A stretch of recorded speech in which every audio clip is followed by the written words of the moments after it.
প্রিয় এসএসসি পরীক্ষার্থী বন্ধুরা, সবাইকে স্বাগত জানাচ্ছি। আশা করি শেষ মুহূর্তে তোমাদের প্রস্তুতি পুরো দমে চলছে।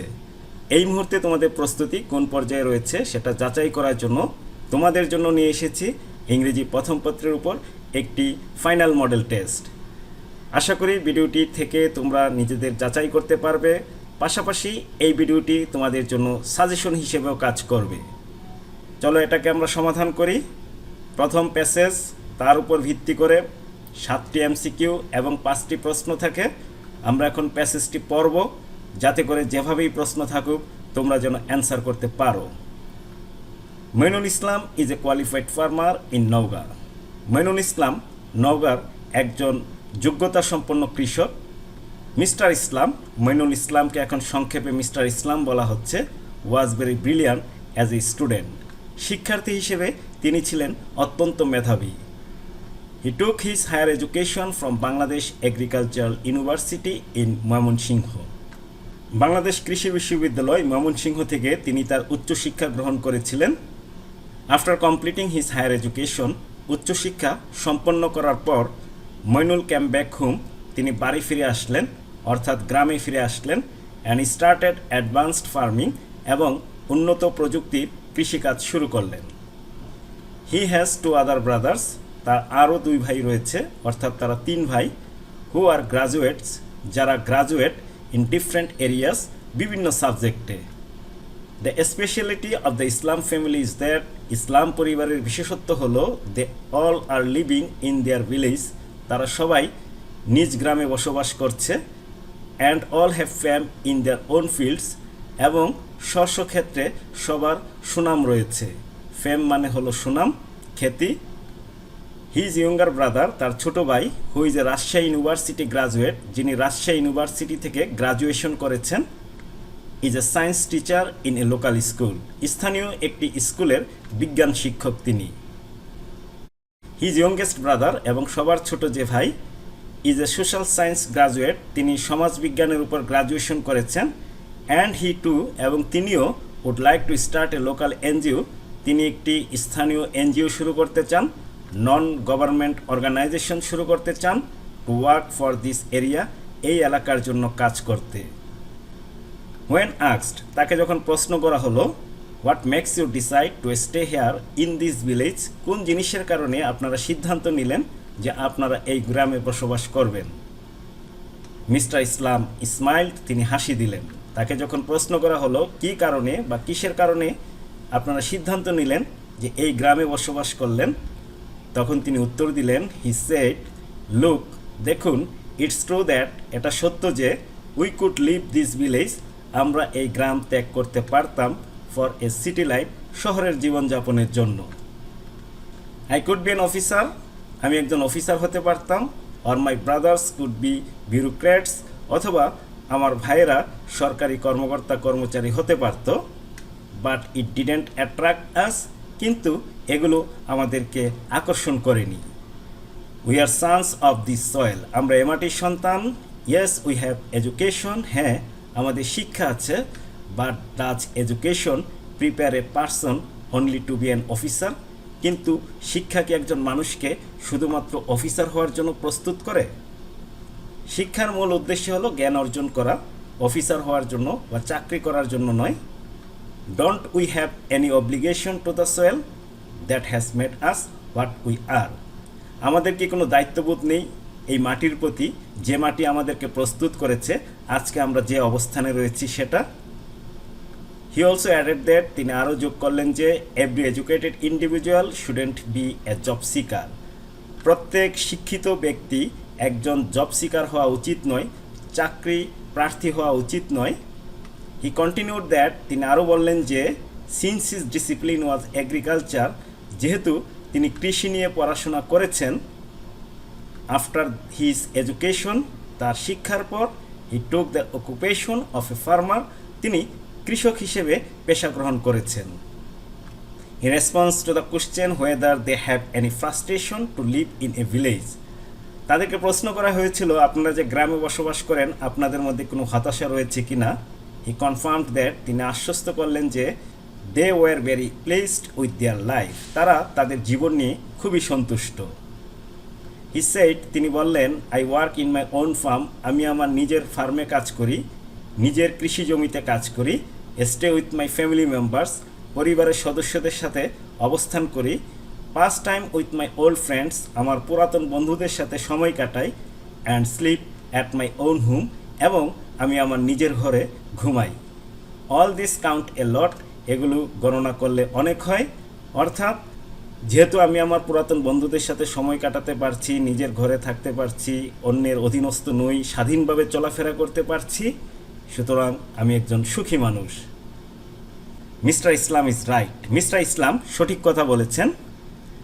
Many people go to cities and forget or loosen their roots knowingly or unknowingly, অনেক মানুষ শহরে চলে যায় এবং ভুলে যায় অথবা শিথিল করে দেয় তাদের শিকড়কে, জেনে হোক অথবা না জেনে হোক। Mister Islam and his brothers are great, mister Islam এবং তার ভাইরা মহান। They never forgot their roots, তারা কখনোই তাদের শেকড়কে ভুলে যাননি। They not only stuck to their own roots, তারা শুধুমাত্র তাদের শেকড় আঁকড়ে ধরেননি। They have been torch bearers for others, অন্যের জন্য তারা পথ প্রদর্শক। To be respectful of their own roots, নিজের শেকড়ের প্রতি শ্রদ্ধাশীল হওয়ার জন্য, সম্মান প্রদর্শন করার জন্য। আশা করি প্যাসেজটা তোমরা বুঝতে পেরেছ। মিস্টার ইসলাম এবং তার দুই ভাইয়ের কাহিনী এখানে রয়েছে, কেন তারা গ্রামে থাকে এবং গ্রাম নিয়ে তাদের কোনো হতাশা আছে কি না। এই সকল প্রশ্ন উত্তর চমৎকারভাবে দেওয়া হয়েছে। চলো আমরা এমসিকিউগুলো সমাধান করি। Mainul as well as his brother, as well as হলো একটি প্রেপোজিশনাল ফ্রেজ, সুতরাং মইনুল অনুযায়ী ভার্ব নিতে হবে, অর্থাৎ ভার্বের সাথে অ্যাজ বা ইয়েস হবে। এটা হবে না। টয়েল মানে পরিশ্রম করা, এটা হতো, কিন্তু পরিশ্রম তো শহরে থাকলেও করতে হয়। ডুয়েল মানে বসবাস করা, রাইট অ্যান্সার হবে option 3। Which quality describes Mainul best, কোন কোয়ালিটিটা মইনুলকে সবচেয়ে ভালো বর্ণনা করে। ডিসলাইকিং ফর কনভেনশনাল জব, প্রথাগত কাজকে তিনি অপছন্দ করেন। কৃষিক্ষেত্রে প্রযুক্তির ব্যবহার। রেসপন্সিবিলিটি টু রুটস, শেকড়ের প্রতি তার যে দায়বদ্ধতা রয়েছে, এটাই কিন্তু মইনুলকে সবচেয়ে ভালো বর্ণনা করে। Moinul Islam is a qualified farmer, এখানে আন্ডারলাইন করা অংশটি কি? অবজেক্ট সাবজেক্ট অবজেক্ট কমপ্লিমেন্ট, এটা মূলত মইনুল ইসলামকে বোঝানো হচ্ছে, সুতরাং এটা হবে সাবজেক্ট কমপ্লিমেন্ট, অপশন 4 হবে right answer. What does root imply in the context, root বলতে এখানে জন্মস্থান বোঝানো হয়েছে, তাহলে অপশন 1 হবে রাইট অ্যান্সার, অরিজিন।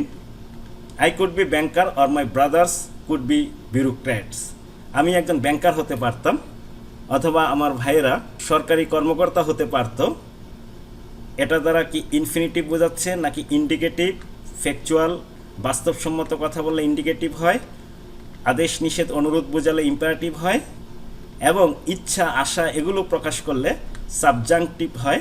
এখানে কিন্তু একটা ইচ্ছা প্রকাশ পেয়েছে, ব্যাংকার হতে পারতাম, সরকারি কর্মকর্তা কর্মচারী হতে পারতাম, সুতরাং right answer option 4। What is the meaning of the phrase son of soil, এ মাটির সন্তান? তাহলে সঠিক উত্তরটি হবে a person connected with root and heritage, ঐতিহ্য এবং শেকড়ের সাথে যে ব্যক্তি সম্পর্কিত, যার কানেকশন রয়েছে, সেই মাটির সন্তান। What makes you decide to stay here in this village, in the above sentence there is are infinitive infinitives, এখানে আমরা দেখব ইনফিনিটিভ কয়টা আছে। ভার্বের বেস ফর্ম অথবা টু প্লাস ভার্বকে ইনফিনিটিভ বলা হয়, একটি ইনফিনিটিভ। টু ছাড়া এটাকে বেয়ার ইনফিনিটিভ বলে, এবং টু দিয়ে আরেকটি ভার্বের বেস ফর্ম রয়েছে, এটাকে টু ইনফিনিটিভ বলে। ইনফিনিটিভ হলো ভার্বের বেস ফর্ম, সুতরাং এখানে দুটি ইনফিনিটিভ রয়েছে, একটা টু ছাড়া, একটা টু যুক্ত। টু ছাড়াকে বেয়ার ইনফিনিটিভ বলা হয় এবং টু যুক্তকে টু ইনফিনিটিভ বলা হয়। Right answer option 2। এমসিকিউ এখানেই সমাপ্ত হলো। এখানে দেখা যাচ্ছে গ্রামারের উপর ভিত্তি করে অনেকগুলো এমসিকিউ ছিল। এই মডেল টেস্টটি বানানো হয়েছে বিভিন্ন স্কুলের প্রশ্ন এবং বোর্ড কোশ্চেনকে একসাথে করে। এখন আমরা 2 নম্বর প্রশ্নগুলো দেখব এবং তার উত্তরগুলো বের করব। What makes Mainul and his brothers great, কোন জিনিস মইনুল এবং তার ভাইদেরকে গ্রেট করেছে, মহান করেছে?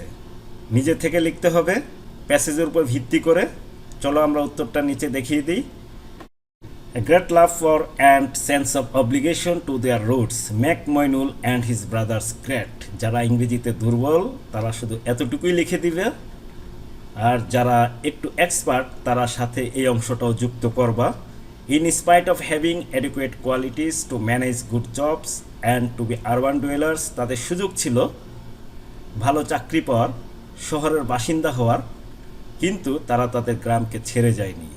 This noble mentality makes them different from others.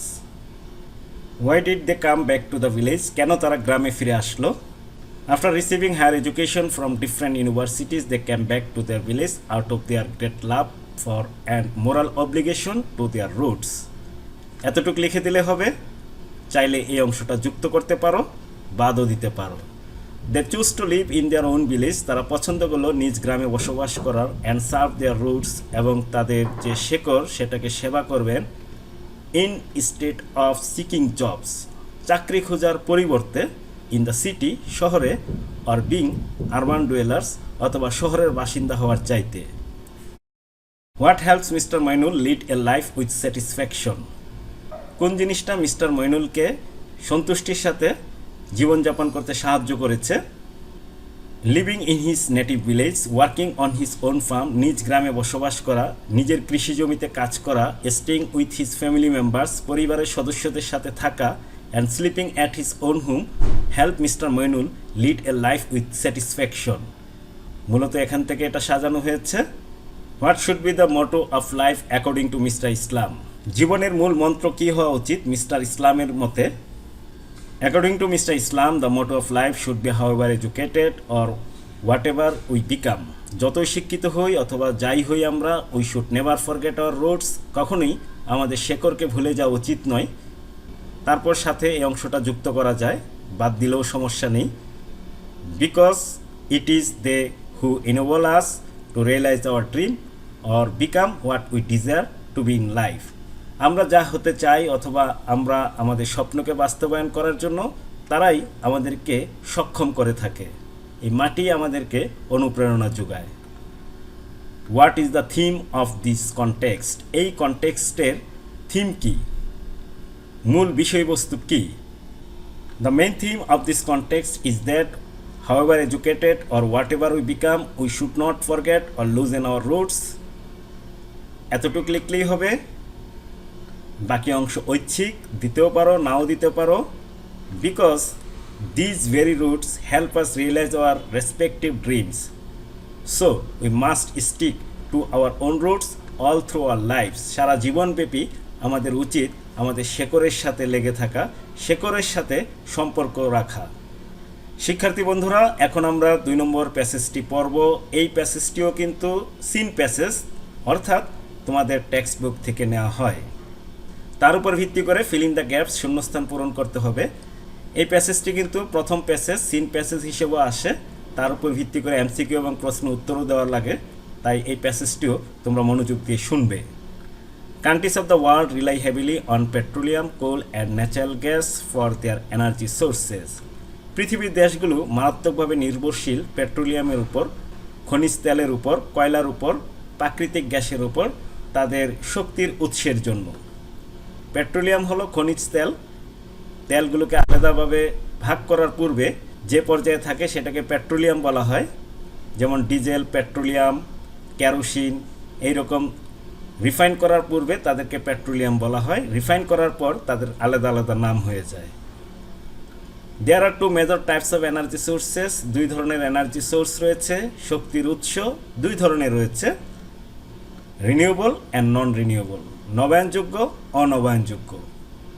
Hydrocarbon or fossil fuels, hydrocarbon অথবা জীবাশ্ম জ্বালানি, আর non renewable source of energy, এগুলো অনবায়নযোগ্য শক্তির উৎস, অর্থাৎ এগুলোকে একবারই ব্যবহার করা যায়, দ্বিতীয়বার ব্যবহার করার সুযোগ থাকে না। Reliance on them possess real big problems, তাদের উপর নির্ভর করা মারাত্মক সমস্যা তৈরি করে। ফার্স্টলি, প্রথমত, ফসিল ফিউয়েলস, জীবাশ্ম জ্বালানি, সাচেস যেমন অয়েল, কোল, গ্যাস এটসেট্রা, তেল, কয়লা, গ্যাস ইত্যাদি, আর ফাইনাইট এনার্জি রিসোর্সেস, এগুলো সীমাবদ্ধ শক্তির উৎস। And the world eventually will run out of them. একসময় পৃথিবী থেকে এগুলো শেষ হয়ে যাবে। ফসিল ফুয়েল সেগুলোকেই বলা হয় যেগুলো মাটির নিচে হাজার হাজার বছর চাপা পড়ে বিভিন্ন রাসায়নিক বিক্রিয়ার মাধ্যমে তেল, গ্যাস, কয়লায় রূপান্তর হয়, সেগুলোকেই ফসিল ফুয়েল বলা হয়। সেকেন্ডলি, দ্বিতীয়ত, they will become too expensive in the coming decades. আগামী দশকগুলোতে তারা খুবই ব্যয়বহুল হয়ে যাবে। অ্যান্ড টু ড্যামেজিং, এবং খুবই ক্ষতিকারক হবে for the environment to repair. এতই ক্ষতিকারক হবে যেটা রিপেয়ার করা যাবে না, মেরামত করা যাবে না। থার্ডলি, তৃতীয়ত, fossil fuels have direct polluting impacts on earth's environment. পৃথিবীর পরিবেশের উপর তাদের রয়েছে ক্ষতিকর মারাত্মক প্রভাব। কজিং, ঘটাচ্ছে গ্লোবাল ওয়ার্মিং, বিশ্ব উষ্ণায়ন ঘটাচ্ছে। ইন কন্ট্রাস্ট, অন্যদিকে রিনিউয়েবল এনার্জি সোর্সেস, অর্থাৎ যেগুলো বারবার ব্যবহার করা যায়, নবায়নযোগ্য যেগুলো, সাচেস যেমন উইন্ড, বাতাস অ্যান্ড সোলার এনার্জি এবং সৌরশক্তি, আর কনস্ট্যান্টলি, এরা সর্বদা আছে। অ্যান্ড ন্যাচারালি রিপ্লেনিসড, এবং প্রচুর পরিমাণে রয়েছে স্বাভাবিকভাবেই। অ্যান্ড নেভার রান আউট, এবং কখনোই ফুরিয়ে যাবে না। সূর্যের আলো, সমুদ্রের ঢেউ, বাতাস, এই ধরনের যে শক্তির উৎসগুলো রয়েছে সেগুলো কিন্তু কখনোই ফুরিয়ে যাবে না। পৃথিবী যতদিন আছে সেগুলো ততদিন থাকবে। তাই এদেরকে নবায়নযোগ্য জ্বালানির উৎস বলা হয়। Most renewable energy comes either directly or indirectly from the সান। অধিকাংশ নবায়নযোগ্য যে শক্তি রয়েছে সেগুলো প্রত্যক্ষ বা পরোক্ষভাবে সূর্য থেকেই আসে। সানলাইট অর সোলার এনার্জি, সূর্যের আলো অথবা সৌরশক্তি, can be used for heating and lighting homes. আমাদের ঘরকে শীতের সময় তাপ দেওয়ার জন্য অথবা আলোকিত করার জন্য। ফর জেনারেটিং ইলেকট্রিসিটি, বিদ্যুৎ উৎপাদন করার জন্য। And for other commercial and industrial uses, অন্য অন্য বাণিজ্যিক এবং শিল্প কাজে ব্যবহার করার জন্য ব্যবহার করা যেতে পারে। The sun seed drives the wind, সূর্যের তাপ বাতাসকে প্রবাহিত করে। অ্যান্ড দিস উইন্ড এনার্জি, এবং এই বায়ুশক্তি, ক্যান বি ক্যাপচার্ড, বন্দি করা যেতে পারে। উইথ উইন্ড টারবাইনস, উইন্ড টারবাইনের মাধ্যমে, টু প্রডিউস ইলেকট্রিসিটি, বিদ্যুৎ উৎপাদন করার জন্য। আমরা অনেক সময় বিভিন্ন জায়গায় দেখে থাকি, মাঠে বা বিভিন্ন মুভিতে দেখে থাকি, ছবিতে দেখে থাকি, বিশাল বড় পাখা মাঠে লাগানো আছে এবং সেগুলো ঘুরছে। সেগুলি হলো উইন্ড টারবাইন। বাতাসের প্রবাহকে কাজে লাগিয়ে এটাকে ঘোরানো হয় এবং তার থেকে বিদ্যুৎ উৎপন্ন করা হয়। আপাত দৃষ্টিতে দেখে মনে হয় যে এটা আস্তে আস্তে ঘুরছে, কিন্তু ভিতরে এটা কয়েক হাজার গুণ বেশি গতি নিয়ে ঘুরছে। Then the wind and the sun heat cause water to evaporate, তারপর বাতাস এবং সূর্যের যে তাপ পানিকে বাষ্পে রূপান্তর করে। When this water vapour turns into rain or snow, এবং এই বাষ্প যখন বৃষ্টি অথবা স্নোতে, তুষারে রূপান্তর হয়। অ্যান্ড ফ্লোস ডাউনহিল, এবং পাহাড় বেয়ে নেমে আসে। ইনটু রিভার্স অর স্ট্রিমস, নদীতে। It's energy can be captured as hydro electric energy. তখন প্রবল স্রোত থাকে, এই শক্তিকে কাজে লাগিয়ে হাইড্রো ইলেকট্রিক এনার্জি তৈরি করা যেতে পারে। প্যাসেজটি শেষ হলো। এখন আমরা এই শূন্যস্থানগুলো পূরণ করব। আমরা ইতিমধ্যে জেনেছি শক্তির উৎস, এনার্জির উৎস দুই ধরনের রয়েছে। Of the two major types of energy sources, energy সোর্সের প্রধান দুই ধরনের মধ্যে there are some problems with non renewable one, যেগুলো নবায়ন করা যায় না সেগুলো নিয়ে বেশ কিছু সমস্যা আছে। In the course of time, সময়ের বিবর্তনে, they will be adjusted and expensive, এগুলো ফুরিয়ে যাবে অথবা এগুলো ব্যয়বহুল হয়ে যাবে। They have also direct negative impact on the environment, পরিবেশে তাদের ক্ষতিকর মারাত্মক প্রভাব রয়েছে। অন দ্য কন্ট্রারি, বিপরীত দিকে, renewable energy source is constant, নবায়নযোগ্য শক্তির যে উৎস সেটা সর্বদা আছে। নেভার রানস আউট, এবং কখনোই ফুরিয়ে যাবে না। মোস্ট রিনিউয়েবল এনার্জি, অধিকাংশ নবায়নযোগ্য শক্তি, comes either directly or indirectly from the sun, প্রত্যক্ষ বা পরোক্ষভাবে সূর্য থেকেই আসে। তার একটি উদাহরণ হলো the sun heat drives the wind, সূর্যের তাপ বাতাসকে পরিচালিত করে। অ্যান্ড দিস উইন্ড এনার্জি, এবং এই বায়ুশক্তি, can be captured with wind turbines, wind টারবাইনের মাধ্যমে বন্দি করা যেতে পারে টু প্রডিউস ইলেকট্রিসিটি উৎপাদন করার জন্য। ফিল ইন দ্য গ্যাপস এখানেই শেষ হলো।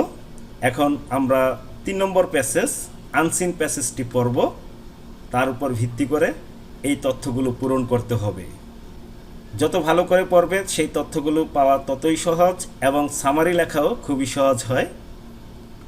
William Wordsworth was born on 7 April in 1770 at Cockermouth in England. William Wordsworth ইংল্যান্ডের ককারমাউথে 1770 সালে 7 এপ্রিল জন্মগ্রহণ করেছেন। He was sent to St. John's College, Cambridge in 1789. 1789 সালে ক্যামব্রিজের সেন্ট জনস কলেজে তাকে ভর্তি করানো হলো।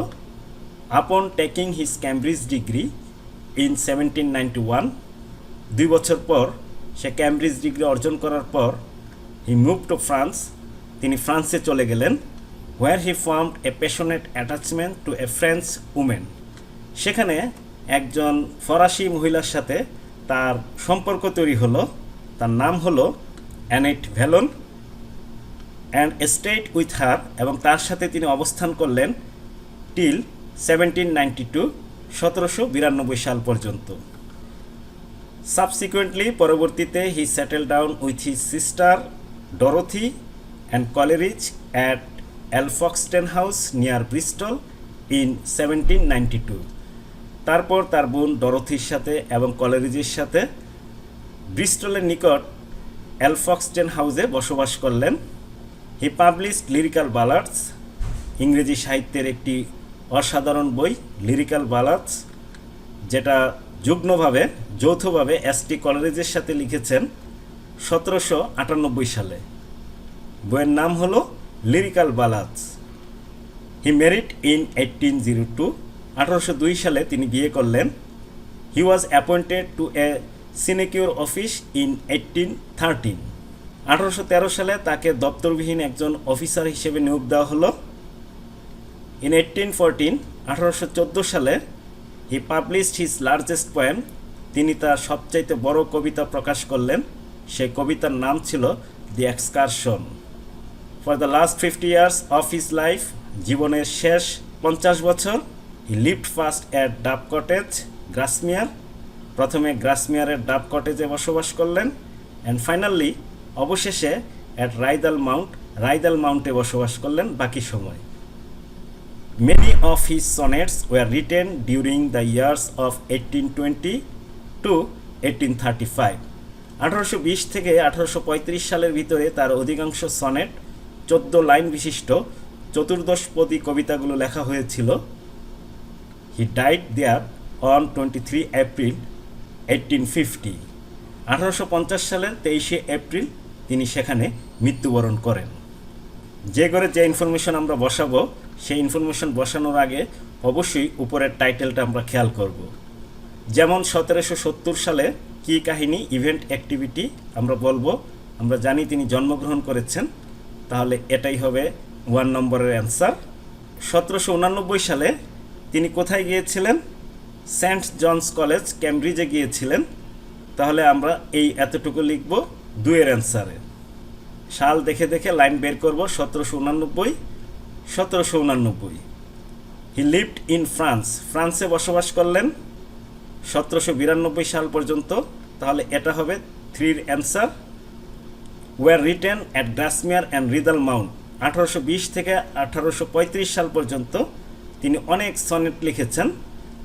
1820 থেকে 35 কোথায় আছে আমরা এটা এখন খুঁজে বের করব।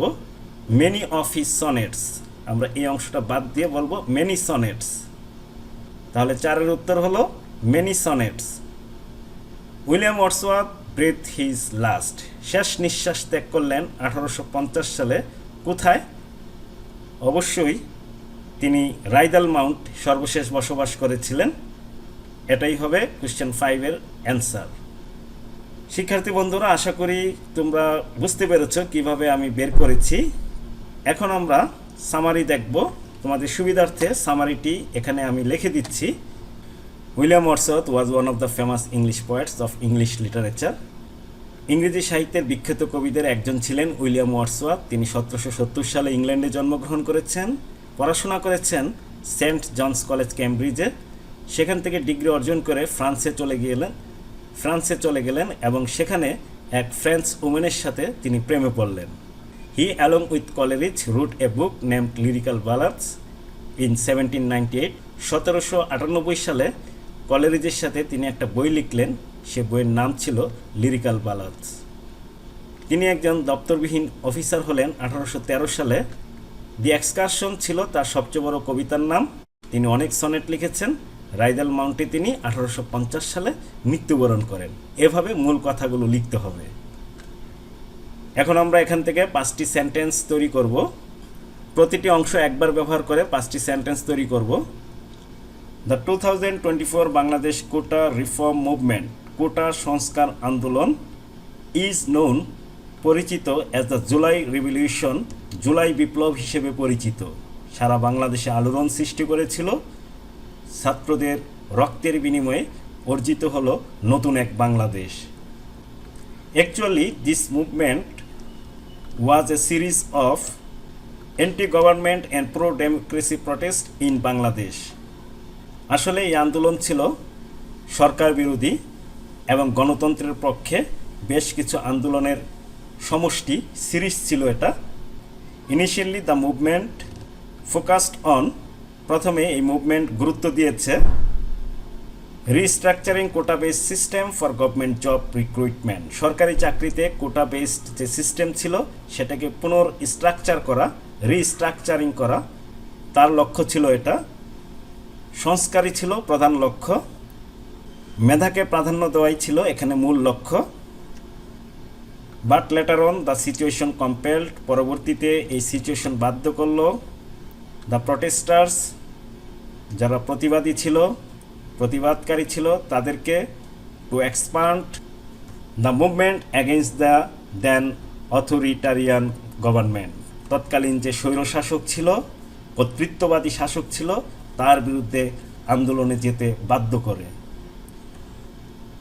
ইট ওয়াজ আনফর্চুনেট দ্যাট, এটা দুঃখজনক ছিল যে it brought the July massacre of protesters and civilians, যারা প্রতিবাদী ছিল এবং যারা সিভিলিয়ান ছিল, সাধারণ মানুষ ছিল, তাদেরকে মাসাকার করা হয়, গণহত্যা করা হয়, ব্যাপক হত্যাযজ্ঞ তাদের উপর চালানো হয়। এই ছিল 5টি সেন্টেন্স। আশা করি সেন্টেন্সগুলো বুঝতে পেরেছ। আর যেহেতু সমসাময়িক বিষয়, সুতরাং এটি বেশ ইম্পর্টেন্ট। শিক্ষার্থী বন্ধুরা, এখন আমরা এই এলোমেলো 8টি সেন্টেন্সকে সাজিয়ে একটি গল্পের মতো তৈরি করব। সক্রেটিসের শেষ মুহূর্তের কাহিনী এখানে বর্ণনা করা হয়েছে। তোমাদের কিন্তু সেন্টেন্স লেখা লাগবে না, তোমরা শুধু বক্স করে 1 2 3 4 লিখে নিচের বক্সে সেই নাম্বারগুলো বসিয়ে দিবে। সক্রেটিসকে মৃত্যুদণ্ড দেওয়া হয়েছিল, ঠিক তার আগ মুহূর্তের কাহিনী এখানে ফুটিয়ে তোলা হয়েছে। At last the hour of departure had arrived, অবশেষে প্রস্থানের সময় চলে আসলো। Socrates met his friends and disciples, Socrates তার বন্ধু এবং তার শিষ্যদের সাথে সাক্ষাৎ করলেন ফর দ্য লাস্ট টাইম, শেষবারের মতো। He argued with them about the immortality of the soul, তিনি তাদের সাথে তর্ক করলেন আত্মা যে অবিনশ্বর, আত্মা যে ধ্বংস নেই, এই বিষয়ে। হি টোল্ড দ্যাম দ্যাট, তিনি তাদেরকে বললেন যে the soul of man cannot die, মানুষ মারা যায় কিন্তু মানুষের আত্মা মারা যেতে পারে না। With eyes full of tears, চোখের জলে they bade farewell to Socrates, তারা সক্রেটিসকে বিদায় জানালো। His friends and disciples could not bear the sight, তার বন্ধুরা এবং শিষ্যরা তারা এই দৃশ্য সহ্য করতে পারল না। ফলে কি হলো, তারা কান্নায় ভেঙে পড়ল। They burst into tears and cried loudly like children, কান্নায় ভেঙে পড়ল এবং শিশুদের মতো জোরে চিৎকার করতে থাকলো, কান্নাকাটি করতে লাগলো। তখন সক্রেটিস তাদেরকে বললেন, he asked them to let him die in peace, তিনি তাদেরকে বললেন যে আমাকে শান্তিতে মরতে দাও। এই ছিল শেষ মুহূর্তের কাহিনী। আশা করি তোমরা কাহিনী বুঝতে পেরেছ। মানুষের মৃত্যুদণ্ড কার্যকর করার আগে তাকে সুযোগ দেওয়া হয় প্রিয়জনদের সাথে কথা বলার জন্য, সাক্ষাৎ করার জন্য। এই সুযোগের সময় সক্রেটিস এই কথাগুলো বলেছিলেন। এখন দেখব রাইটিং পার্টে তোমাদের জন্য কি কি রেখেছি। প্রথমে রেখেছি প্রাইস হাইক প্যারাগ্রাফ। প্যারাগ্রাফ এমনভাবে লিখতে হবে যেন এই প্রশ্নের উত্তরগুলো পাওয়া যায়। তারপর কমপ্লিটিং স্টোরি, খুবই কমন একটা স্টোরি রেখেছি। Once there was a king called Midas. Midas নামে এক রাজা ছিল, নিশ্চয়ই তোমরা গল্পটা জানো। He had a lot of wealth, তার অনেক সম্পদ ছিল, but he was not satisfied, কিন্তু তিনি মোটেও সন্তুষ্ট ছিলেন না। He wanted to get gold more and more, তিনি আরও বেশি বেশি স্বর্ণ চাইলেন। তারপর তিনি একটা ইচ্ছা পোষণ করলেন যে এমন একটা যদি জাদুর শক্তি থাকতো তার, তিনি যা স্পর্শ করবেন তাই স্বর্ণ হয়ে যাবে। সাথে সাথে কিন্তু এক দেবতা তার এই ইচ্ছা পূরণ করে দিল। খুশিতে তিনি আত্মহারা হয়ে গেলেন, যা ধরতেন তাই স্বর্ণ হয়ে যেত। একটু পরে যখন তিনি একটি আপেল খাওয়ার জন্য হাতে নিলেন, এই আপেলও স্বর্ণ হয়ে গেল।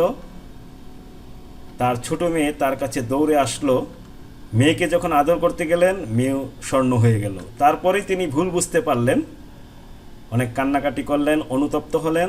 দেবতা তাকে আবার সেই স্বাভাবিক পর্যায়ে নিয়ে আসলেন। এই ছিল গল্পের বিষয়বস্তু। Question 10, pie chart value shows the source of air pollution in Dhaka city. Dhaka সিটিতে বায়ু দূষণের উৎসগুলো বর্ণনা করা হয়েছে। 150 ওয়ার্ডে এটা বর্ণনা করতে হবে। যানবাহন থেকে 50% পলিউশন হয়, ইন্ডাস্ট্রি থেকে 20% পলিউশন হয়, পাওয়ার প্ল্যান্ট থেকে 12% পলিউশন হয়, ওয়েস্ট ডিসপোজাল বর্জ্য অপসারণ থেকে 10% পলিউশন হয়, এবং ঘরের রান্নাবান্না এটা সেটা থেকে 8% পলিউশন হয়। এই হলো 100%। সুন্দরভাবে প্যারাগ্রাফের মতো লিখে দিতে হবে এবং একটি টাইটেলও দিয়ে দিবে। কোশ্চেন 11, একটি ইমেল লিখতে হবে। কখনো কখনো লেটারও থাকে।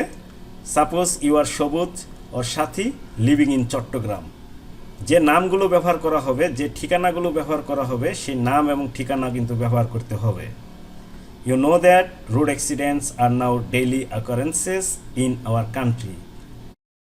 তুমি জানো আমাদের দেশে রোড অ্যাক্সিডেন্ট একটি নিত্য নৈমিত্তিক কাহিনী। It takes a heavy toll of life, অনেক প্রাণহানি ঘটিয়ে থাকে। Now write an email to your friend Sagar ও নদী। এই নামগুলোই ব্যবহার করবে। তার কাছে ইমেল লিখবে about the causes and effects of road accidents. Road অ্যাক্সিডেন্টের সড়ক দুর্ঘটনার কারণ এবং পরিণতি বর্ণনা করে একটি ইমেল লিখতে হবে। And how to solve this problem, এবং এই সমস্যা কিভাবে সমাধান করা যেতে পারে সেটাও বর্ণনা করবে। সর্বশেষ প্রশ্ন, ডায়ালগ লিখতে হবে। A future plan of life helps one to reach one's goal. ভবিষ্যৎ পরিকল্পনা একজনকে সাহায্য করে তার কাঙ্ক্ষিত লক্ষ্যে পৌঁছাতে। A student must have a definite future plan in life.